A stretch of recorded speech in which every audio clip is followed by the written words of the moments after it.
अस्सलाम वालेकुम स्टूडेंट्स। आज का जो हमारा डेटाबेस का टॉपिक है वो है अनोमलीज़। डेफिनेशन इसकी समझेंगे हम, उसके बाद टाइप्स ऑफ अनोमलीज़ के बारे में बात करेंगे और विद एग्जांपल्स इनके बारे में हम बात करेंगे। तो शुरू करते हैं आज के टॉपिक के साथ। सबसे पहले हमने ये जानना है कि अनोमलीज़ क्या है। What is anomalies in database. कहता है these problems arise from relations that are generated directly from user views are called anomalies. कहता है ये वो वाले प्रॉब्लम्स होते हैं। बेसिकली अगर शॉर्ट फॉर्म के अंदर मैं बताऊं तो बेसिकली ये डेटाबेस के अंदर जो प्रॉब्लम्स होते हैं ना, उन्हें हम अनोमलीज़ का नाम दे सकते हैं। लेकिन यहाँ पे this problems arise from relation से जो हमारे प्रॉब्लम रेज होते हैं, जो जनरेट होते हैं directly from user point of view से, उसे हम क्या नाम देते हैं? अनोमलीज़ का नाम देते हैं। यहाँ पे an update anomaly is a data inconsistency that result from data redundancy and a partial update. कहता है कि जो हमारे पास अपडेट अनोमली है वो डाटा इनकन्सिस्टेंट करती है और उसका जो रिज़ल्ट होता है रिड्यूस होता है और पार्शियली अपडेट होता है। उसके बाद हम टाइप्स ऑफ अनोमलीज़ के बारे में बात करें। There are types of anomalies that can arise in the database because of redundancy are. कहता है कि जो टाइप्स हैं हमारे अनोमलीज़ की वो फॉलोइंग है। यहाँ पे पहले नंबर पे इंसर्शन अनोमली है, दूसरे नंबर पे डिलीटेशन अनोमली है और तीसरे नंबर पे मॉडिफिकेशन अनोमलीज़। ये अपडेटिंग अनोमली का नाम भी दिया जा सकता है, इसे दे सकते हैं हम। तो शुरू करते हैं।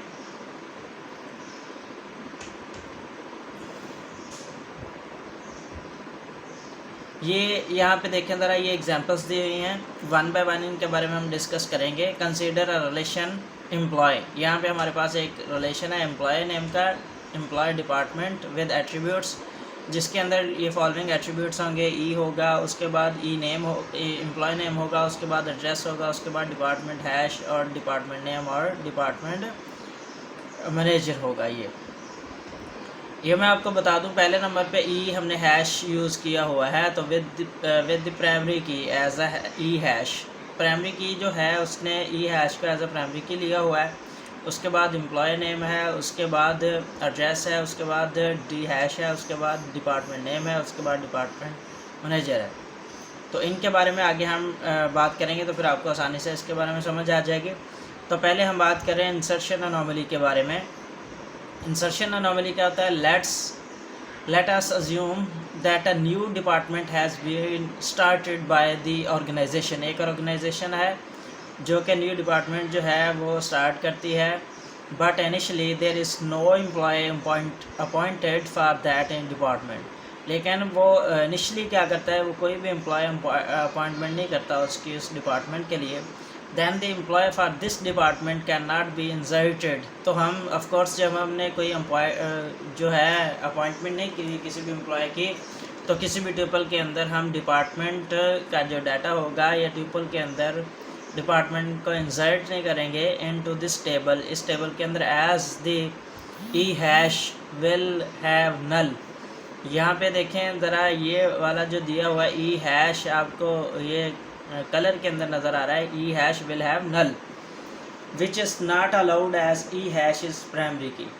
हमने यहाँ पे ई हैश अगर यूज़ किया हुआ है नल वैल्यू के तौर पे छोड़ दिया हो, पहले नंबर पे तो नल वैल्यू अलाउ ही नहीं है इसके अंदर। दूसरे नंबर पे ई हैश जो है हम उसको प्राइमरी की के तौर पे इसके अंदर कंसीडर नहीं कर सकते। उसके बाद यहाँ पे नोट करने वाली बात यह है, this kind of problem in the relation where some tuple can not be inserted is known as a insertion anomaly.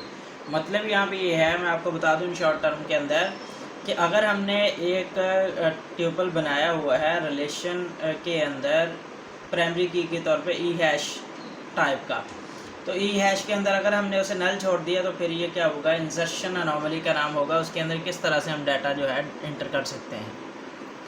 उसके बाद डिलीटेशन अनोमली का बात अगर हम करें तो इसके अंदर no consider there is only one employee in some department. एक डिपार्टमेंट के अंदर सिर्फ एक ही एम्प्लॉय है, and that employee leaves the organisation. उस एम्प्लॉय ने क्या किया? उसको ऑर्गेनाइज को लीव कर दिया। Then the tuple of that employee has to be deleted from the table.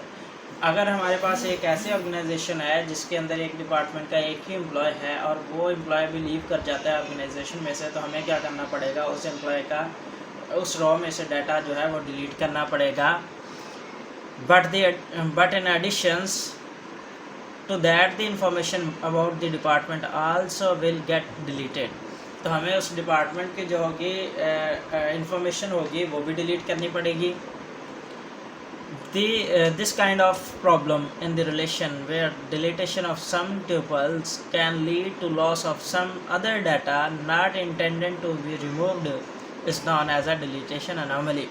कहता है कि इस टाइप का अगर प्रॉब्लम हो कि हमें एक जो है रिलेशन में से डाटा डिलीट करना पड़ रहा है ट्यूपल में से या रो में से, तो उसके क्रॉसपोंडिंग कोई और डाटा भी हम जो है इंटेंडेडली रिमूव कर रहे हैं, तो इस टाइप की जो हमारे पास अनोमली होगी उसे डिलीटेशन अनोमली का नाम हम देंगे।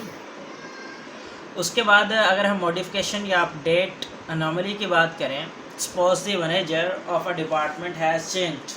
अगर हमने जो मैनेजर है हमारे डिपार्टमेंट का उसे चेंज कर लिया है, this requires that the department manager hash in all the tuples corresponding of that department must be changed to reflect the new status। Of course अगर हमने एक डिपार्टमेंट का मैनेजर चेंज किया हुआ है तो उसके करस्पॉन्डिंग हमें क्या करना पड़ेगा, उस डिपार्टमेंट मैनेजर के जो ट्यूपल्स होंगे उनके अंदर या रोज होंगी उसके अंदर भी हमें रिफ्लेक्ट करना पड़ेगा उस स्टेटस को। If we fail to update all the tuples of the given department then two different records of employee working in the same department might show different department manager leading to inconsistency in the database. यहाँ पे ये बता रहे हैं हम आपको कि suppose हमारे पास एक डिपार्टमेंट का मैनेजर जो है वो चेंज हुआ, तो हमें क्या करना पड़ेगा, ऑफ कोर्स वो रेलिवेंट जगह से उसे डिलीट करना पड़ेगा। अगर हम जो है सक्सेसफुल नहीं होते उसको डिलीट करने में, तो एट द सेम टाइम क्या होगा, दो मैनेजर जो डिपार्टमेंट के होंगे वो रन कर रहे होंगे हमारे डिपार्टमेंट को। तो इस टाइप का अगर डाटा हम रन कर रहे हैं डेटाबेस के अंदर, तो वो क्या किस चीज़ का रीज़न बनेगी, वो इनकन्सिस्टेंसी डाटे के अंदर लेके आएगी। This is known as a modification update anomaly. इसको हम क्या बोलेंगे, इसको हम बोलेंगे मॉडिफिकेशन या अपडेट अनोमली का नाम देंगे। The data redundancy cannot be totally removed from the database। कहता है कि हम डाटा redundancy जो है cannot be totally removed, totally हम रिमूव नहीं करेंगे डाटाबेस में, but there should be controlled redundancy। लेकिन उस redundancy को, उस डुप्लीकेशन को हमने कंट्रोल ज़रूर करना है। एग्जाम्पल यहाँ पे है, कंसिडर रिलेशन स्टूडेंट्स रिपोर्ट, जिसके अंदर स्टूडेंट हैश है, स्टूडेंट नेम है, कोर्स हैश है, उसके बाद सब्जेक्ट नेम है, उसके बाद मार्क्स है।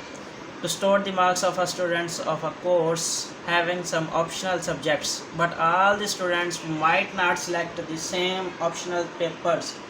कहता है कि हमारे पास स्टूडेंट्स का टेबल है जिसके अंदर फॉलोइंग एट्रीब्यूट्स है जो बोल्ड किए हुए हैं हमने। तो कहता है कि हमने क्या करना है, स्टोर करने हैं मार्क्स जो होंगे स्टूडेंट्स के कोर्स के। ये भी नेसेसरी है कि सारे के सारे जो स्टूडेंट्स हैं सेम सब्जेक्ट नहीं रखेंगे, सेम सब्जेक्ट जो है एग्ज़ाम्स जो हैं या पेपर जो हैं वो अडॉप्ट नहीं करेंगे। Know the students name appears in every tuple. तो हमें हर ट्यूपल के अंदर स्टूडेंट्स का नेम लिखना पड़ेगा, which is redundant and we can have two tables as. तो हमें क्या करना पड़ेगा, उसको रिडंडेंट करना पड़ेगा, डुप्लीकेट करना पड़ेगा टू टेबल्स के अंदर। ये देखें स्टूडेंट्स 1 है हमारे पास, इसके अंदर एस हैश हमने लगाया, उसके बाद एस नेम लिखा, उसके बाद कोर्स नेम लिखा। सेकंड टेबल हमने और बना लिया रिपोर्ट के नाम से, एस नेम, सब्जेक्ट नेम और मार्क्स। ये देखें इस तरह से हमें क्या करना पड़ेगा, डाटे को 2 टेबल्स के अंदर रख लेंगे, जिससे क्या होगा, हमें आसानी होगी, डाटा डुप्लीकेट नहीं होगा। 2 टेबल्स के अंदर आसानी से हम क्या कर सकेंगे, उसको मैनेज कर पाएंगे आसानी से।